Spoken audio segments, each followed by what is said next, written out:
थोड़ा सा दूर है ताकि बच्चे इन लोग अच्छे से सर को देख सके। आप लोग थोड़ा दूर से होकर के कवरेज ले, चाहे उधर से कवरेज ले। मैं इसको और पीछे कर दे रहा हूँ।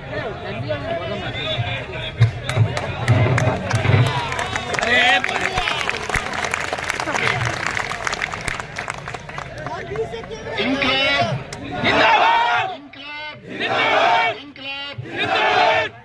प्यारे दोस्तों नमस्कार। देखो भाई,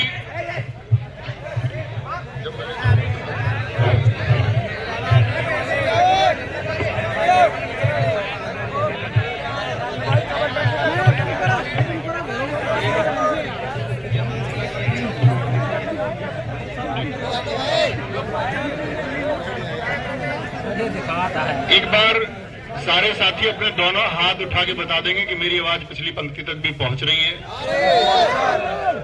तो भाई हम सब लोग यहाँ आए एक ही मांग, यूपी पुलिस कांस्टेबल री एग्जाम। और दोस्त, जब इसको नाम दिया गया यूपी पुलिस री एग्जाम सत्याग्रह, तो सबसे पहले तो आपको सत्याग्रह का अर्थ समझना होगा। आप लोगों को यह जानना होगा कि जो आग्रह आप सब यहाँ करने वाले हैं वो सच में सत्य के लिए है या असत्य के लिए है। तो एक बार बताएंगे ये सत्य के लिए है कि असत्य के लिए है?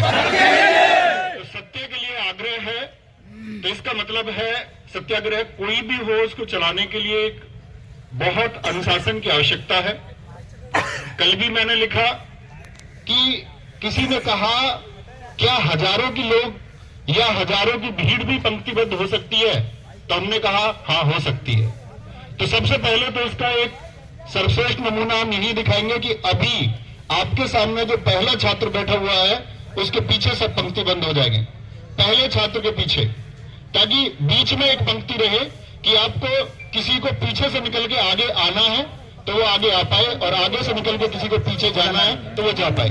बीच वाली ये जो पंक्ति है, हमारे जितने भी साथी या जितने भी मीडिया बंधु होंगे उन सबके लिए एक बीच की पंक्ति आप छोड़ दीजिए। बीच में लगभग 2 से 3 फीट का एक रास्ता छोड़ दीजिए। प्यारे भाई, आप सब लोगों से हाथ जोड़ कर रिक्वेस्ट है, बीच वाली पंक्ति छोड़ देंगे और सब लोग एक दूसरे के सिर से सर मिला के बैठेंगे। देखो भाई, ऐसा नहीं है कि आप लोगों को आज ही बैठना है, ऐसा नहीं हो सकता कि आपको आज और कल बैठना है। हो सकता है आपको 10 दिन बैठना हो, तो अनुशासन और व्यवस्था से बैठ पाएंगे तो ही ये संभव हो पाएगा। बीच वाली पंक्ति अभी भी खाली नहीं हुई है। तो जिस तरह यदि आप हमारी बात नहीं मानेंगे तो मुझे नहीं लगता कि आप किसी की बात नहीं मानोगे, और किसी की बात नहीं मानोगे तो कुछ होने वाला है नहीं। भाई मैं अपनी भाषा में बोलूं, मैं अपने रिबान पे बैठा साइड में क्यों ना हो, ये बीच वाली लाइन छोड़ दो प्लीज। ऐसा कुछ नहीं है भाई, आप आगे बैठेंगे तो आपकी कोई प्रेजेंस जाएगी, उसका कोई अर्थ नहीं है, क्योंकि सब लोगों की एक ही डिमांड है कि परीक्षा फिर से होनी चाहिए। और परीक्षा फिर से क्यों होनी चाहिए? परीक्षा फिर से इसलिए होनी चाहिए क्योंकि लाखों करोड़ों लोगों के सपनों को रौंदा गया है और खुले आम रौंदा गया है। घंटों पहले परीक्षा देके, घंटों पहले प्रश्न पत्र देके उन सारे छात्रों को जिन्होंने 4 वर्षों तक निरंतर मेहनत की, ऐसे बहुत सारे छात्र उस रेस में उनसे आगे निकल गए जिनको 4 घंटे पहले पेपर मिल गया। और पेपर मिलने के साक्ष्य विवेक सर ने मिलिंदपुर बीजेपी, जो सबसे पहले वहां पर आपका ट्विटर पर उन्होंने शेयर किया, विवेक सर ने सबसे पहले आप लोगों को इसके बारे में अपडेट किया। अरुण सर उन्होंने अपने टेलीग्राम पर अपडेट किया।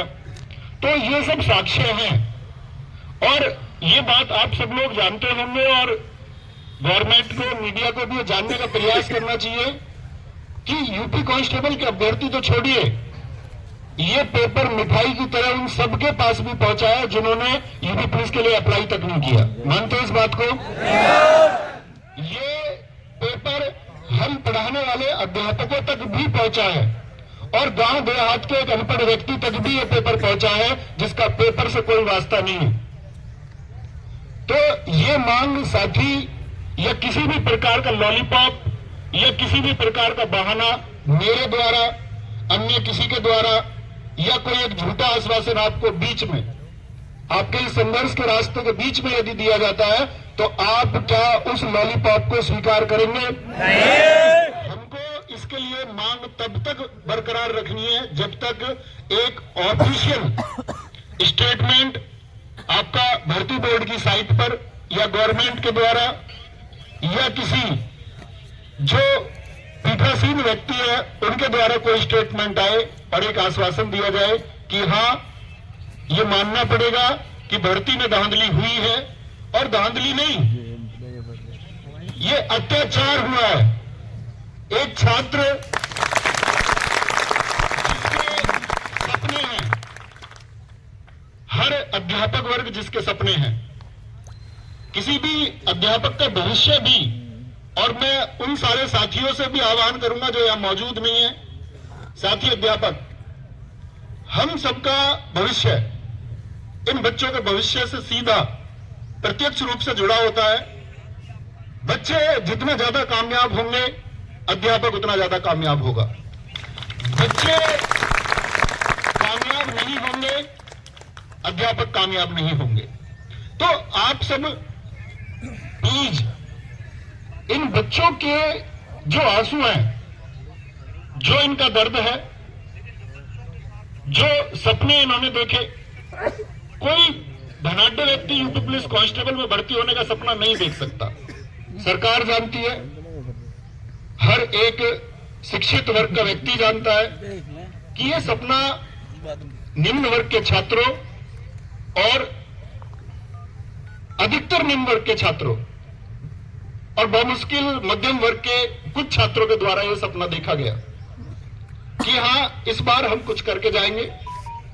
60,244 पद देख करके सबका बोल देना हृदय एकदम से फल फूल गया। पिछला एग्जाम हुआ, कुछ एग्जामों में ऐसा हुआ कि बच्चों को अपना जो साहस है, जो प्रतिभा है, वो दिखाने तक को मौका नहीं मिला। दिल्ली पुलिस कांस्टेबल बच्चों को फिजिकल की तैयारी के लिए भी समय नहीं दिया गया, सपने कुचेले गए। बच्चों ने सोचा ठीक है, नंबर नहीं आता, 60,244 पद हैं और इसके लिए संघर्ष करेंगे। समय यहां भी कम दिया गया था, परीक्षा के मानकों पर प्रश्न चिन्ह था कि किस तरह से इतने सारे सेंटर बना दिए गए, क्यों गांव-गांव सेंटर बना दिया गया।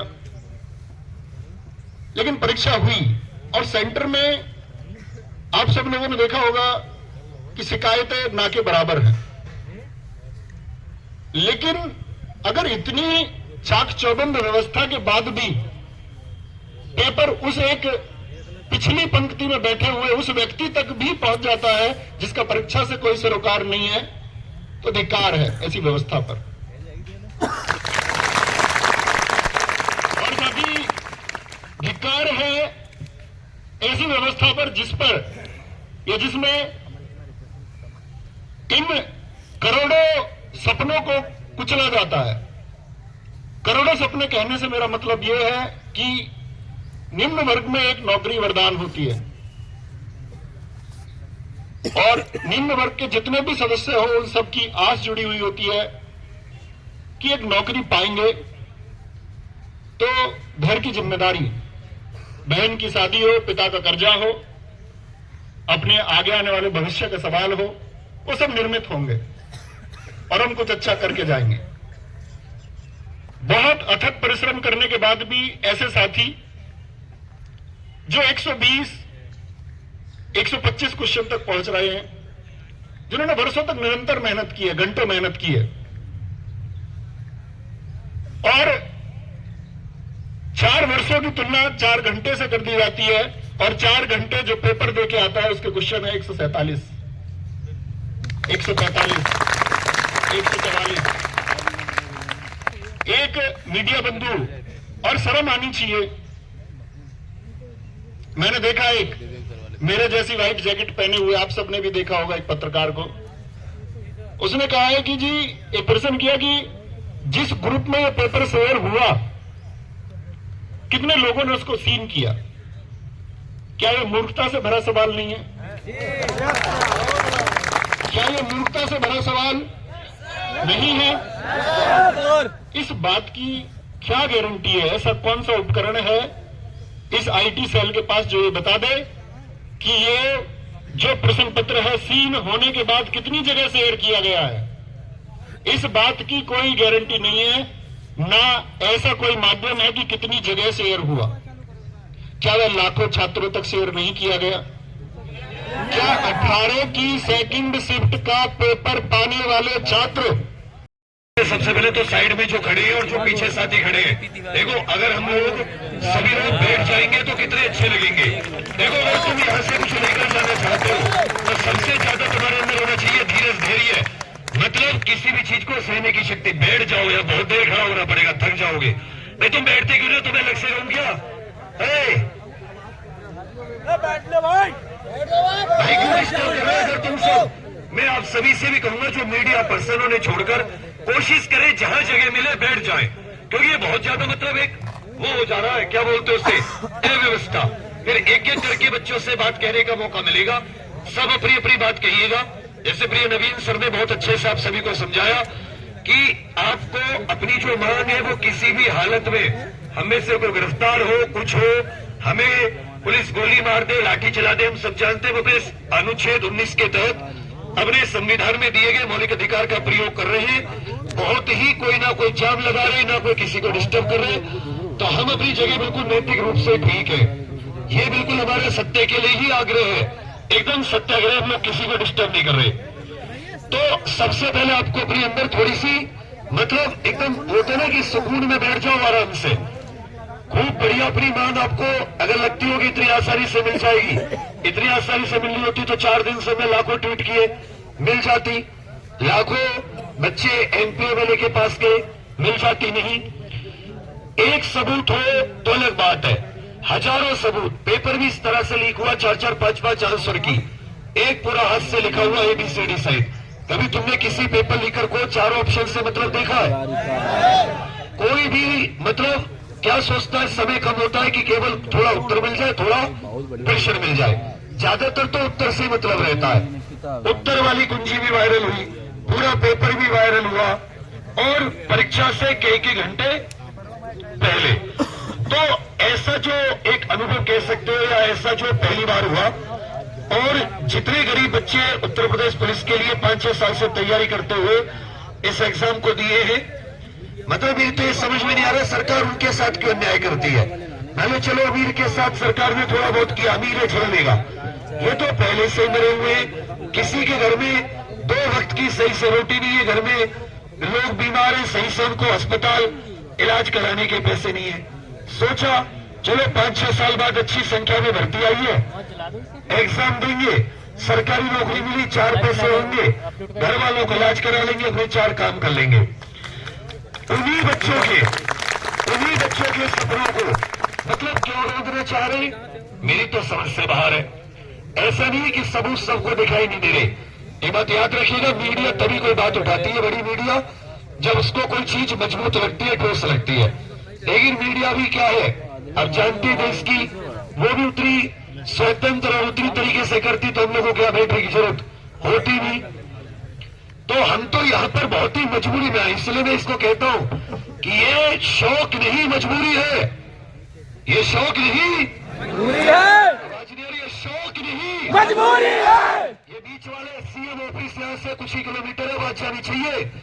ये शौक नहीं मजबूरी है, ये शौक नहीं मजबूरी है। संघर्ष जरूरी है, अब संघर्ष जरूरी है, ये शौक नहीं मजबूरी है, मजबूरी है, और संघर्ष जरूरी है, और संघर्ष जरूरी है। इंकलाब जिंदाबाद, इंकलाब जिंदाबाद, इंकलाब जिंदाबाद। हम सबकी बस एक ही मांग, हम सबकी बस एक ही मांग, हम सबकी बस एक ही मांग। तो सभी लोग जितने नए बच्चे आए बैठते रहे पीछे, कोई परेशानी है, बैठने वाला सिस्टम बहुत अच्छा है, तुम सुनो इस बात को। और बाकी अपने केवल ऑनलाइन बंधु नहीं, शिक्षक बंधु ही नहीं, हमारे साथ ऑफलाइन के भी बहुत बढ़िया अच्छे हर तरह के अध्यापक हैं, उनका भी मैं बहुत धन्यवाद और अभिवादन करूंगा, क्योंकि अपने बच्चों के लिए कहीं से भी चलकर आना तो उसके लिए बहुत जिगर चाहिए, बहुत उसके लिए हिम्मत चाहिए। आप लोगों ने बहुत बहादुरी का काम किया, आप यहाँ तक आए। और जो बच्चे घर में बैठकर कमेंट में क्रांति करते हैं, जो कहते हैं अरे तू नहीं जाएगा, पीछे चला जाएगा, ये हो जाएगा, उन सभी को ये कह दो कि मैं तो पहुंच गया। अतः तुम सब अपने लिए कि मैं तो, तू कब आएगा? नौकरी तो तुझे भी चाहिए, लेकिन एक बात याद रखिएगा, ऊपर वाला मेहनत और शिद्दत देखता है। तुम मेहनत करोगे, री एग्जाम होगा, तुम देखना, तुम जितने आयो मेहनत करोगे तुम्हारा नाम होगा। जो घर में बैठ के सोच रहा है ना, उसकी नीयत में खोट हो गया। वो कितनी भी मेहनत करेगा उसका नाम। और आज अगर हम लोग 50, 60, 70 हजार 1 लाख की गिनती में उत्तर प्रदेश सरकार माननीय मुख्यमंत्री जी को, जो हमारे लिए सबके लिए श्रद्धेय, हमें उनसे कोई बैर नहीं है, बस हमें उनसे एक दर्द है। इसलिए हम आज आए हैं मजबूरी में कि हमने उन्हें इस कारण के लिए नहीं चुना था कि हमारे साथ छल हो और वो आंखें बंद करके बैठे रहे। हमने चुना था कि गरीब के साथ अन्याय हो तो वो एक आवाज पर न्याय करने के लिए दौड़े, इसलिए चुना था, इसलिए चुना था। लेकिन जब अन्याय हुआ उन्होंने भी पीठ फोड़ ली। हम भर्ती बोर्ड को बताने आए, 1 से शुरू हुआ था, ये किससे? आज 1000 है, शाम तक 10,000 होंगे, हो सकता है कल 1 लाख हो। 40 लाख 45 लाख बच्चे लखनऊ का चप्पा चप्पा भर जाएगा।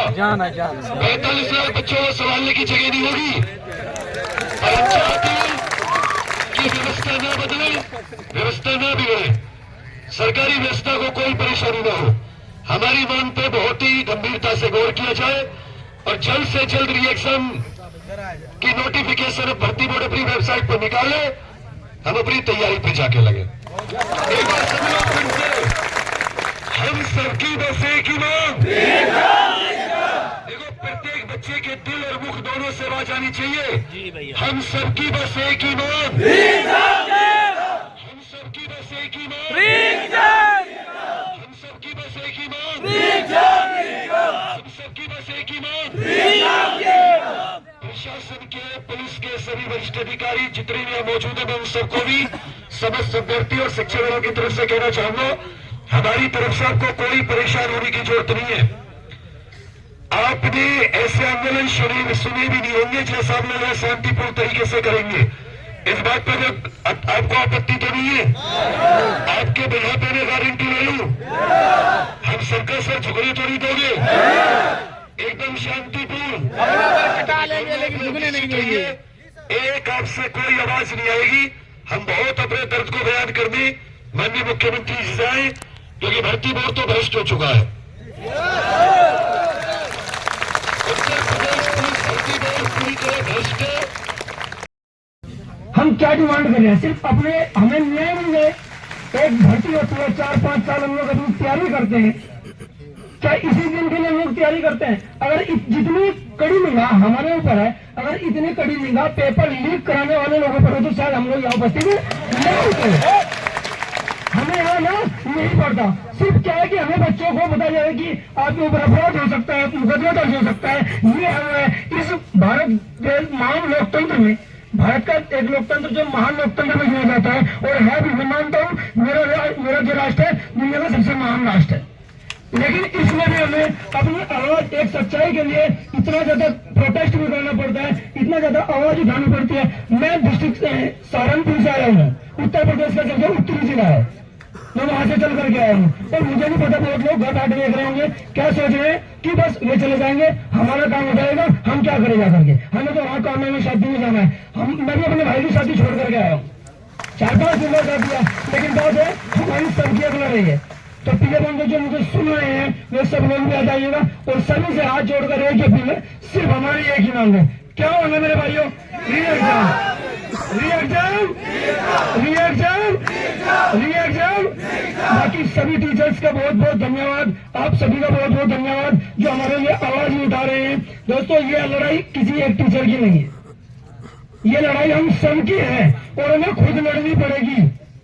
आप लोगों के अंदर में जोश नहीं होना चाहिए। हमें किसी को आपत्तिजनक शब्द नहीं कहना है, किसी पार्टी से, किसी राजनीतिक नेता से कोई मतलब नहीं है, किसी को कोई ऐसा नारा नहीं लगाना है। सिर्फ हमारी एक ही डिमांड है, हमें न्याय चाहिए। हाथ जोड़ते हैं, पैर पकड़ते हैं, माननीय मुख्यमंत्री जी हमारी आवाज सुनिएगा, प्लीज हमारी आवाज सुनिएगा, और कुछ नहीं है।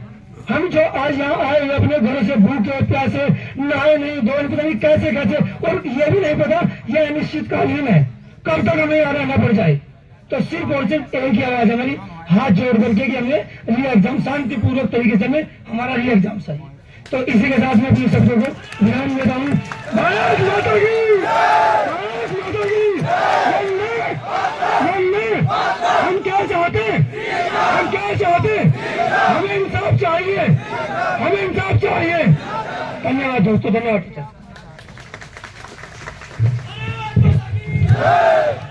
जो लोग जो देखो बेटा, हम लोग गुरु तो हैं ही आपके। अब जो लोग खड़े हैं उनको 10 लाठी जो विवेक से लिए उनको मारेंगे हम लोग, क्योंकि तुम लोगों को अनुशासन सिखाना भी हमारा ही काम है, ठीक है, और ये हमारा हक है, ठीक है। तो जो लोग खड़े हैं सभी साथी बैठ जाने तो 10 लाठी के लिए तैयार हो पहले हमारी तरफ से, ठीक है। बैठो, चलो सभी लोग बैठो। देखो विवेक सर कितना परेशान हो रहे हैं, बैठिए सब लोग, चलो सब लोग बैठे यहाँ खड़े पेड़ के नीचे, व्यवस्था बनाइए सब, बैठिए सब लोग, शांतिपूर्ण बैठिए। चलिए, इसी क्रम में मैं जो है पुलकित सर और विक्रांत त्यागी सर को मैं आमंत्रित करूंगा कि पुलकित सर और विक्रांत त्यागी सर आए और जो है बच्चों को संबोधित करते हुए अपनी बातों को कहें हमारे बीच में। और जो है PW से जो यूपी बल्ला है, आप सभी लोग जानते हैं सब लोगों को। तो पुलकित सर और विक्रांत सर कहीं पर है क्या? अभी हमारे बीच में थे लेकिन इस समय नहीं है। गुरुमंत्र अकादमी से मैं अतुल सर को आमंत्रित करूंगा। गुरुमंत्र अकादमी से अतुल सर आए और जो है अपनी बात को कहें। गुरुमंत्र अकादमी से अतुल सर। वैसे तो मैं रात का आया हुआ हूँ तो आवाज में थोड़ी सी डाउट होगी। मैं बुंदेलखंड के बहुत पिछले क्षेत्र में आया हूँ और वहां से मेरे बहुत से साथी आए हैं। तो जो साथी आए उसे हाथ उठा दिए। चलिए, आप सभी का बहुत बहुत धन्यवाद। भारत माता की, भारत माता की। आवाज दो, आवाज दो। एक ही नाम, एक ही नाम, एक ही नारा, एक ही नाम, एक ही नारा, एक ही नाम। बस मैं एक छोटी सी बात बोलूंगा। किसी भी आंदोलन के लिए शुरुआत करनी होती है और संभवतः जहां तक मैंने अनुभव किया है, यह शुरुआत एग्जामपुर के संस्थापक विवेक शर्मा की गई है। इसके लिए जोरदार तालियां सभी लोग बता दीजिए। धन्यवाद। तो अतुल सर अपनी बात, अरविंद सर कौन है अभी सीक्वेंस में? चल, मैं रामनी शुक्ला सर को आमंत्रित करूंगा कि रामनी शुक्ला सर आए। और जो है रामजी शुक्ला सर, आप जानते हैं कि वो पहले ऐसे व्यक्ति थे जिन्होंने बहुत विधिवत तरीके से आपके साक्ष्यों को रखा था आज तक की टीम के साथ। और जो है सबसे पहले सर ही आए थे वहां पर और सर ने विधिवत तरीके से मीडिया तक जो आपकी बात पहुंचाने उनका काम किया था। और सबसे पहले सर ने एक इंटरव्यू दिया था, फिर आज तक ने 2 दिन उस इंटरव्यू को चलाया और आज भी सर की आज तक के साथ रिकॉर्डिंग हुई है और शायद आज भी सर का इंटरव्यू लाइव चल रहा है अभी। तो सर लगातार निडर होकर, निर्भीक होकर आपके बीच में आपका प्रतिनिधित्व कर रहे हैं और हम सभी लोग तालियों से स्वागत करेंगे उनका कि सर आए और अपनी बात को कहें। और राम जी सर मैंने 18 तारीख को 5:15 पे जब पेपर मिलाया है ना, उस दिन से लेके अभी तक मैं 1 घंटे नहीं सोया हूँ। उस दिन से लेकर अभी तक मैं 1 घंटे भी नहीं सोया हूँ। लगातार जग रहा हूँ और लगभग कम से कम 10 इंटरव्यू बना चुका हूँ न्यूज चैनल पे। सबसे पहले जो मैं पीछे में चुपचाप पीछे बैठ जाए, चुपचाप पीछे बैठ जाए, बैठ जाए अपना पहले। मेरी साथी पीछे आए हो, सभी लोग बैठ जाए, सभी लोग बैठ जाए, सभी लोग बैठ जाए।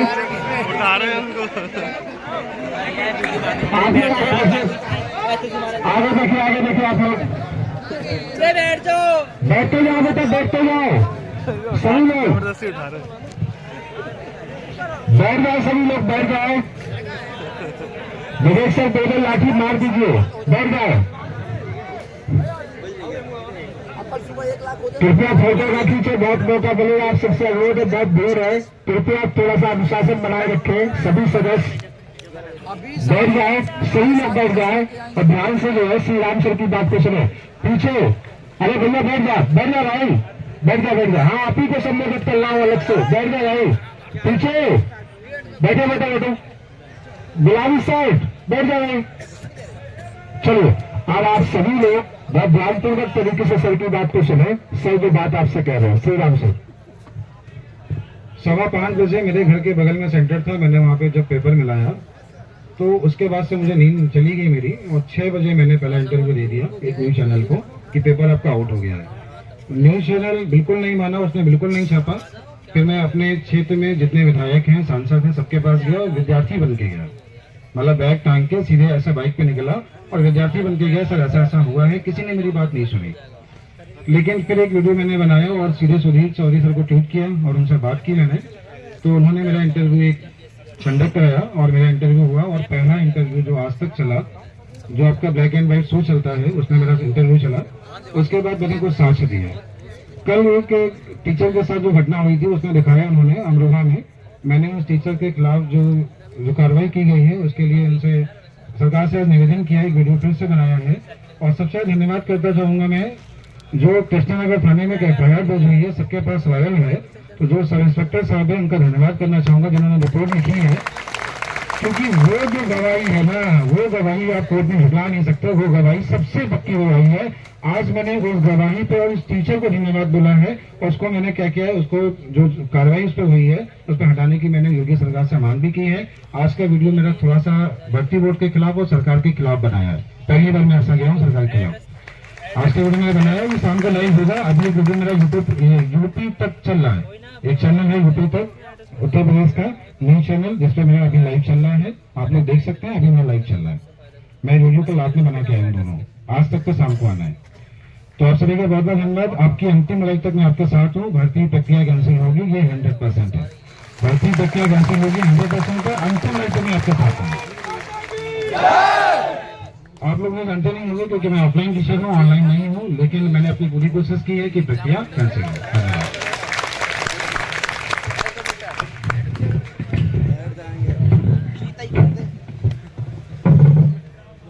अब आगे स्टडी में SBJ कोचिंग से डॉक्टर सुनील त्रिपाठी सर आपको संबोधित करेंगे प्रयागराज से।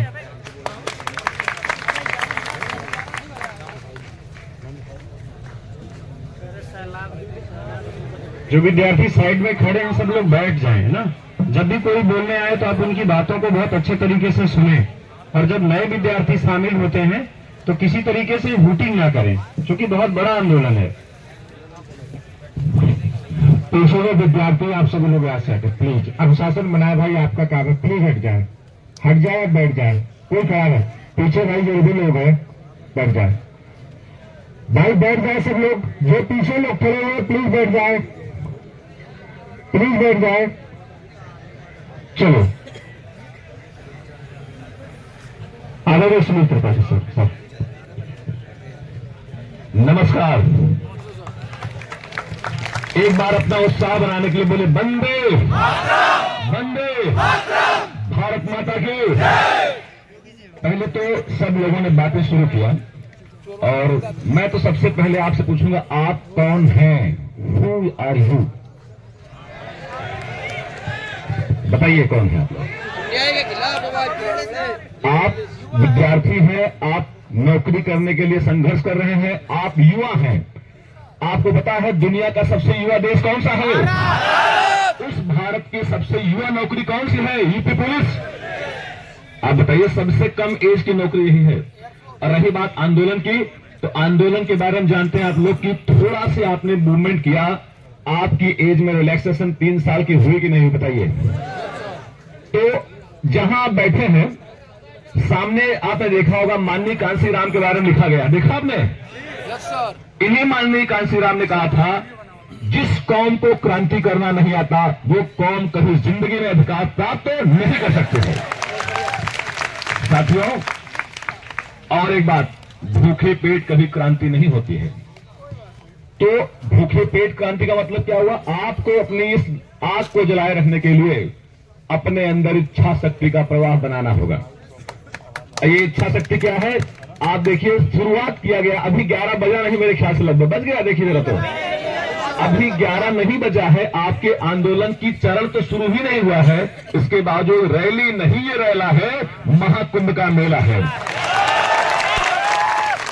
इस प्रकार का माहौल बनाना है, इस प्रकार का माहौल बनाना है। मैं एक बात और स्पष्ट कर दूं, आप जानते हैं, आप सीधे एग्जाम री एग्जाम कहना आसान है। मैं जो बात कह रहा हूं तथ्यात्मक रूप से कह रहा हूं, लॉजिकली कह रहा हूं, इंटेलेक्चुअल पैरामीटर के आधार पर कह रहा हूं। मेरी बात को एनालाइज करिएगा। ये ऐसा नहीं कि एक नेता या मुख्यमंत्री आएंगे बोलेंगे तुरंत एग्जाम कैंसिल, दोबारा एग्जाम हो जाएगा, नहीं। आप जानते हैं इसका एक सिस्टम होता है, और उसी सिस्टम के तहत आज शाम को 6 बजे तक जितना संभव हो साथ, जितना संभव हो आप सभी लोग साथ को, यहां रिस्पेक्टेड टीचर्स आए हुए हैं। मैं एक बहुत अच्छी बात देख रहा हूं, क्या जबरदस्त फॉर्मल कम्युनिकेशन आप में, टीचर्स में और स्टूडेंट में है। भीड़ को बाकायदे मैनेज करना, कितना शांति से आप, रवि सर एक बार इशारा कर रहे हैं, विवेक सर इशारा कर रहे हैं, नवीन सर इशारा कर रहे हैं, बाकी जितने भी टीचर्स हैं इशारा कर रहे हैं। भाई जो इधर खड़े हैं, एक बार हाथ उठा के बोल दो कि यहीं से चले जाओ, मैं भी चला जाऊंगा। ये कभी सिखाया ही नहीं गया तुमको। और अगर तुमको लगता है कि तुम गैर अनुशासित होकर अपनी मांग मनवा सकते हो तो तुम्हारी एक भूल है। अनुशासित होना पड़ेगा, और शायद इनके पैरों में ज्यादा दम है जो खड़े होने का प्रयास कर रहे हैं, क्योंकि इनको बैठे हुए लोग अच्छे नहीं लग रहे हैं और ना इनको बैठना है। तो मैं एक बार फिर से आपका भाई होने के नाते रिक्वेस्ट करता हूं कि एक भी छात्र खड़ा ना रहे, और अगले 15 सेकंड में हम ये करके दिखाएंगे कि हमारा एक भी साथी नहीं खड़ा होगा। अगर आपके पास कोई खड़ा हुआ है और हमारी बात को नहीं मानता है, बैठने की इस बात को नहीं मांग रहा है, इसका मतलब वो चाहता है कि आपकी चीजें सही ना चले, और सिर्फ एक ही बारे में यहां बात करते रहे। री एग्जाम की बात को छोड़ के यहां सिर्फ एक बात चलती रहे कि आप बैठ जाओ, आप बैठ जाओ, आप बैठ जाओ।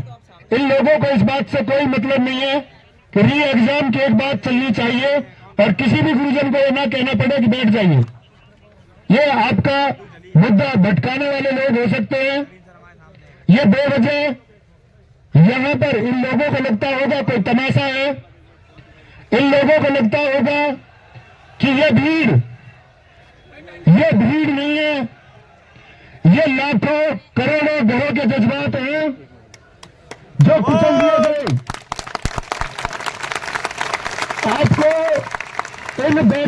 दिए गए। आपको इन बैठे साथियों के शायद दिल का दर्द यहां आंखों में न दिखाई दे, क्योंकि ये आंखें रात को जाग के पढ़ के सूख चुकी हैं। ऐसा हो सकता है कि आपको लगे, बहुत सारे लोग यहां आपको बहुत तरह की राय इंडिविजुअली, एकल रूप से आपके कान में दे सकते हैं कि कुछ नहीं होगा। दोस्त, मैं हाथ उठाऊं तो आप सबके दोनों हाथ उठने चाहिए कि री एग्जाम होगा, री एग्जाम होगा। और अगर एक छात्र शक्ति और उसके साथ में आपके साथी, आपके भाई, आपके सारे अध्यापक जिन्होंने आपकी तरह नींदें गंवाई हैं, जो सपना आपने देखा वो सपना हमने भी देखा कि हम इस प्रदेश में मेरिट में बच्चों को पहुंचाएंगे, जो अपने दम पर सिलेक्शन लेगा। और फ्री एजुकेशन यूट्यूब पर दी, वो इस बात के लिए नहीं दी कि चंद लोग 4 घंटे में पेपर पाके तुमसे बेहतर कर जाएं। वो शिक्षा तुमको इस बात के लिए नहीं दी कि कल को चंद लोग आकर के आपकी इस जायज मांग को दमित कर दें। वो शिक्षा आप लोगों को इस बात के लिए नहीं दी कि आप एक व्यवस्था तक नहीं बना पाते, और कहने के बावजूद कुछ लोग खड़े हो जाते हैं। मैं फिर कहता हूं, ऐसे लोगों को आप अभी बाहर भेजने का प्रयास कीजिए। जो लोग खड़े हैं ये नहीं चाहते कि आपका री एग्जाम हो। मैं मंच पर अपने साथ खड़े अध्यापक साथियों से भी अनुरोध करूंगा कि वो अपना अपना स्थान ग्रहण करें। और भाई, ये जो तुम फोटो खींच रहे हो ना यहाँ, ये जो तुम चरण स्पर्श कर रहे हैं, इसका कोई मोल नहीं है। इसका मोल तब है अगर तुम ताकत से री एग्जाम करवा पाए, तो हम जानते हैं कि हम तब ये मानेंगे कि आप अपने गुरुओं के प्रति श्रद्धा रखते हो। आपके गुरुजनों ने एक मुहिम चलाई, कि बच्चे आपके सपनों के साथ एक खिलवाड़ हुआ है। आपको सरेआम नकल माफियाओं के द्वारा लूटा गया है। और क्या आप इतने कमजोर हैं कि एक सरेआम लूट अपने साथ हो जाने दोगे? बिल्कुल नहीं। अगर तुम एक सरेआम लूट अपने साथ हो जाने दोगे तो इस प्रदेश की व्यवस्था के लायक भी प्राप्त नहीं है। तो कहना, लूट नहीं होने देंगे, अन्याय नहीं होने देंगे। चाहे सूरज निकले, चाहे सूरज डूबे, चाहे सुबह हो, चाहे कितनी शाम, एक ही मान, री एग्जाम। और दोस्त, किसी भी, कोई भाई नाम नहीं लेना है किसी का। देखो, आप जानते होंगे, छद में आंसू दिखा देना। अगर अपने छात्र होंगे, मैंने एक बात कही है कि आप किसी भी विषम से विषम परिस्थिति में मेरी आंख से आंसू नहीं देखोगे। और साथ ही पूरा जीवन संघर्ष में गया, और अंकित गुवाहाटी सर ने सिर्फ एक ही संदेश देकर के मुझे यहां भेजा कि बच्चों की आंख में सूखा हुआ ये आंसू हमको दिखाई देता है और ये प्रशासन को देखना होगा। इस आंदोलन की, इस महान आंदोलन की अभी एक शुरुआत हुई है, अभी बस इसका समय हुआ है। और आप देख लें, हम साथी कल तक इसको इस देश का सबसे बड़ा आंदोलन बना देंगे। अन्याय नहीं होने देंगे। लेकिन बहुत ध्यानपूर्वक ये बातें सुननी होंगी। कोई भी आंदोलन महान होता है, उसके पीछे बने विचार से। सारे साथी अध्यापकों ने इसके बारे में चर्चा की। शायद बहुत सारे नाम मैं नहीं ले सकता, लेकिन सबका कंट्रीब्यूशन है। ऐसा नहीं है कि इस प्रदेश के ही टीचर्स का इसमें कंट्रीब्यूशन है। इस प्रदेश से बाहर के अध्यापक भी आपके लिए सामूहिक रूप से गोपनीय चर्चा में शामिल हुए कि कब क्या कैसे करना होगा। एक बात चली थी कि अब से 2 साल पहले मैंने एक बात कही थी कि प्रशासन चाह के भी आपकी परीक्षा में गड़बड़ी नहीं कर सकता। आज से 2 साल पहले एक बात कही थी कि प्रशासन यदि गड़बड़ करेगा तो मैं लखनऊ पैदल जाऊंगा,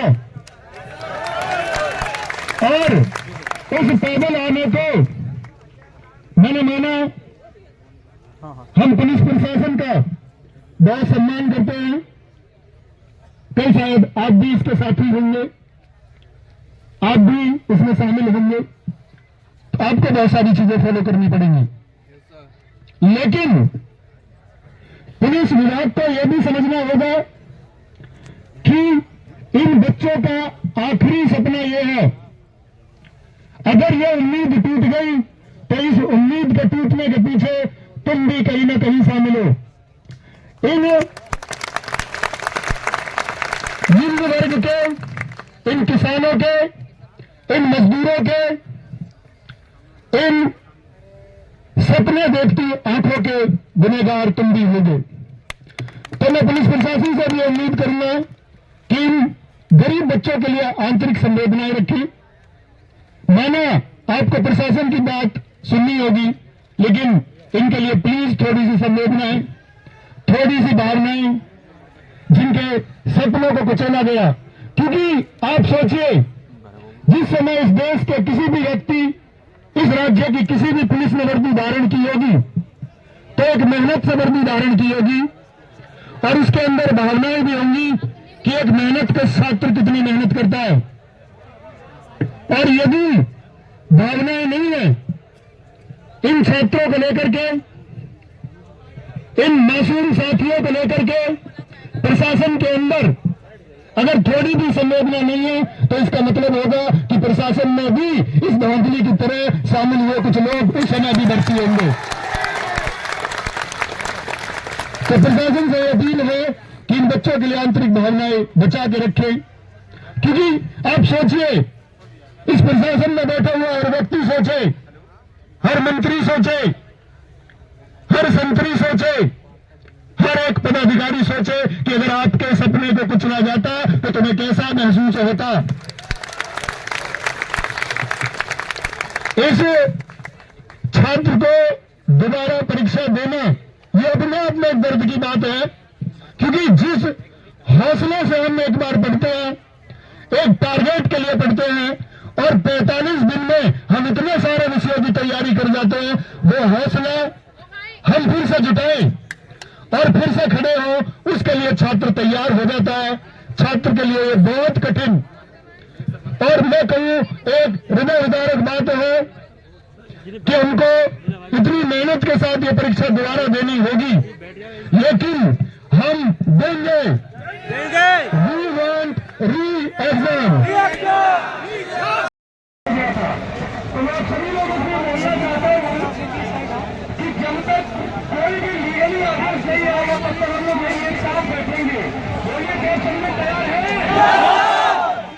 लिखित आदेश चाहिए, नहीं तो भारतीय बोर्ड बरगलाता है और ये कहता है कि आपकी बातें मान ली गई, लास्ट को उसे एक्सेप्ट नहीं करता है।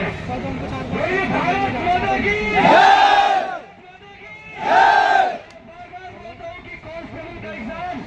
एक बहुत गरीब, बहुत कमजोर तबके का व्यक्ति देता है, एक ऐसे व्यक्ति देता है जिसके पास फॉर्मूला नहीं होता है, जिसके पास 3x4 की बिल्डिंग नहीं होती है। एक बहुत एक बेहद कमजोर गरीब इंसान का बच्चा इस कांस्टेबल के एग्जाम में जाता है और बोला जाता है हमारे देश का जय जवान जय किसान। मैंने खुद पिछले आंदोलन में आया और इस तरीके से खत्म हुआ था। तो मैं चाहता हूँ कि कोई भी स्टूडेंट यहाँ पे रुकेगा, कोई भी नहीं जाएगा। ऐसा नहीं कि किसी टीचर में भर्ती बोर्ड का दबाव आएगा और वो छोड़ देगा। आप सभी लोग याद रखेंगे, शांति से वहाँ पर सभी लोग एक बार जब बैठेंगे तो ये हम लोग की जीत पक्की होगी। आपको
लेकिन ये ऐसी सरकार है कि हम लोगों को लोग नहीं हटेंगे जब तक कि साधुओं का हो नहीं जाएगा। बोलो वंदे मातरम, मातरम, मातरम, मातरम, जय जय जय।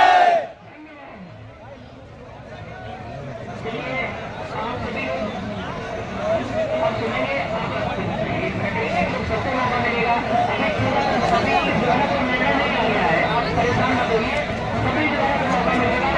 भाई आप लोगों को जाना है कि लोग कहते हैं कि थक चुके हैं, लेकिन आप लोग जो है ना खड़े खड़े देख सके हैं, लेकिन देखते हैं कि आप लोग कब तक खड़े रहते हैं, ये हमें देखना है।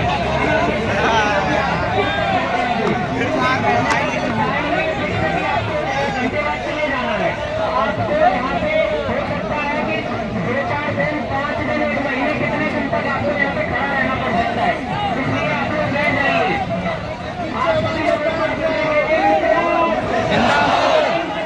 जिंदाबाद जिंदाबाद जय जय।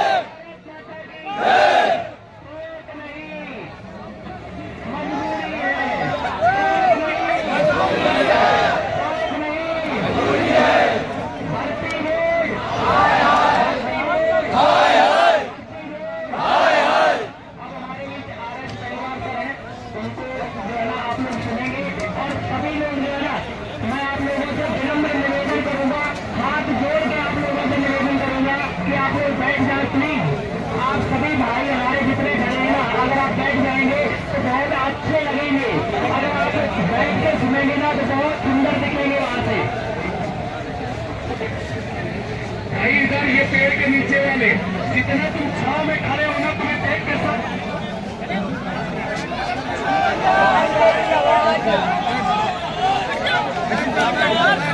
बैठ जाते हैं यार, बैठ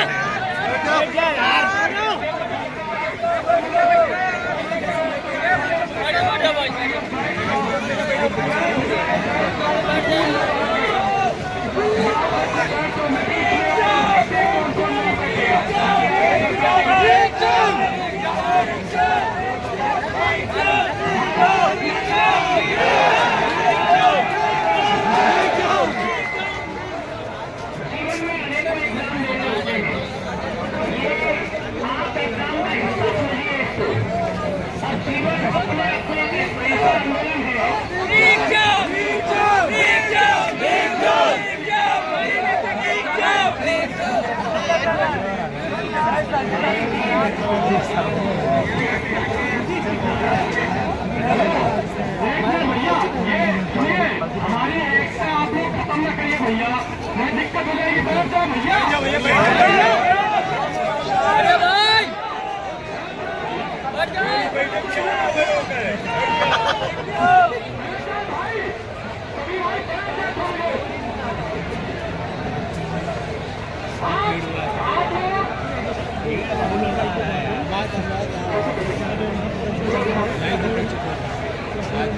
आप लोग मेरे साथ दोहराइएगा।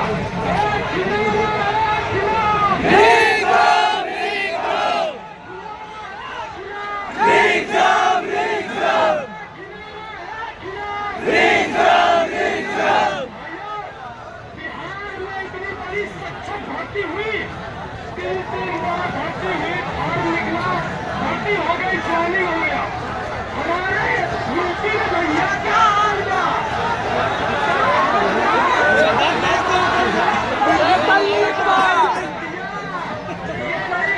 भैया नेता लोग नहीं है, हम गरीब तबके के लोग हैं, जो घर से अगर अलग रूम लेके पढ़ते हैं तो ऐसे छाती काटती हमारे जब फीस देना होता है।